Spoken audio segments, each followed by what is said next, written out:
Hola chicos, ¿cómo les va? Bueno, vamos a hacer un video en el que vamos a resumir la información que estuvimos trabajando en esta segunda etapa en relación a lo que es la textualización, para que aquellos que no han podido estar en las clases virtuales que hemos tenido por WhatsApp accedan a la información.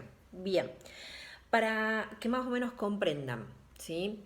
Estuvimos desarrollando un tema que tiene que ver con la comprensión de textos que son meramente expositivos.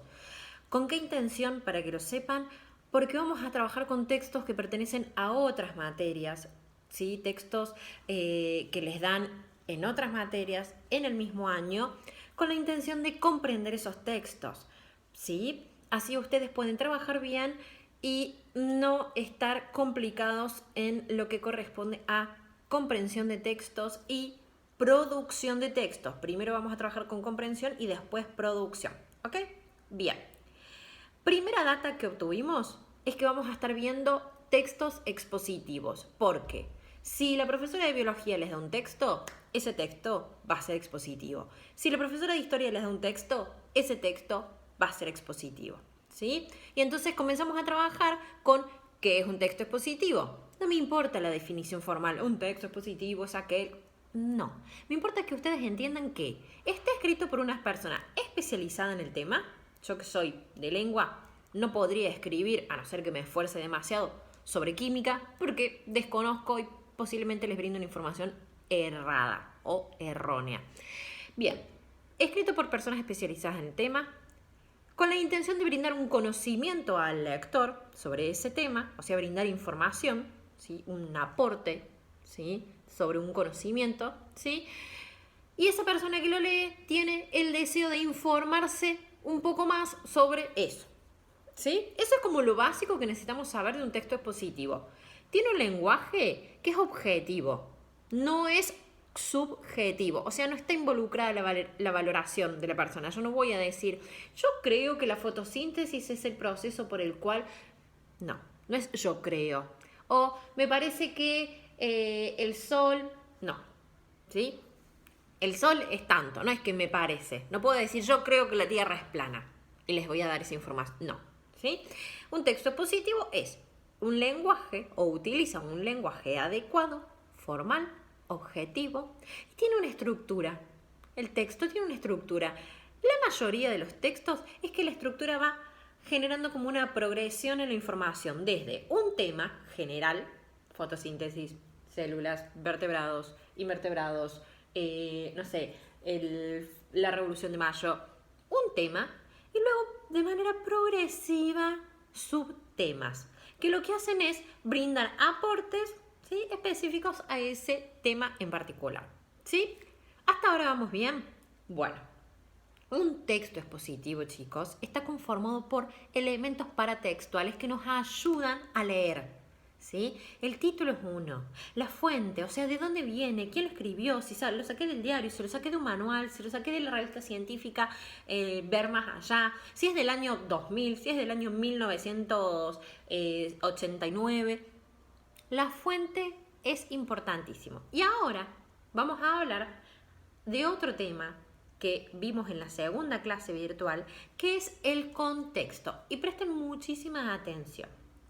Las palabras no tienen todas el mismo significado. Las palabras tienen un sentido que se amolda a un contexto. ¿Y qué es un contexto? Es todo la serie de fenómenos que comprenden, o, para que lo entiendan mejor, un contexto es los elementos que suceden o situaciones que acompañan, ¿sí?, a esa frase, a esa palabra o a esa idea o a ese texto para poder ser leída. Yo les di dos ejemplos. Les hablé de la palabra depresión desde la psicología, ¿sí? Cuando alguien está deprimido es porque está bajoneado, ¿sí?, en decaimiento, ¿sí? Y depresión en geografía, que es cuando la montaña tiene una depresión tal que permite bajar, no sé, y esquiar, ¿sí? Si yo les pregunto, ¿depresión en geografía es lo mismo que en psicología? No es que está triste la montaña, es que la montaña está en pendiente. Esa palabra, que es la misma, tiene que ser leída en el contexto, tiene que ser leída y acompañada de acuerdo a la disciplina en que la leo, también de acuerdo a la época en que lo leo. Después también va a depender de quién lo dice, cómo lo dice, con qué intención lo dice. Entonces, la segunda clase se basó en comprender, ¿sí?, que tanto las palabras como los textos tienen que ser leídos en su contexto, en su entorno de producción, en su entorno de recepción, o sea, de en qué momento lo estoy leyendo, ¿sí?, en la época, en la disciplina en la que se usa, en el texto en el que se usa, con la intención de que se usa, ¿sí? Y la tercera clase estuvimos trabajando ya con cómo hacemos para leer, ¿sí? ¿Qué es lo primero que leemos? Leemos un título. Bien, el título ya me dice cómo voy a leer, ¿ok?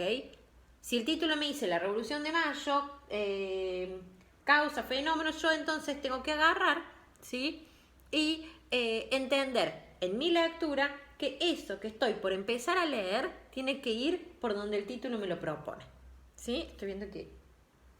Bueno, no importa. ¿Entendieron, chicos?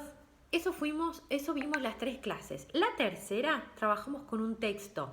Ahora estamos empezando a trabajar con textos de otras materias. Yo no voy a subir ese texto porque lo tienen ya en otras materias, pero es empezar como a desmenuzar, como quien desmenuza un pollo y le saca toda la piel y el hueso por un lado y la carne por el otro.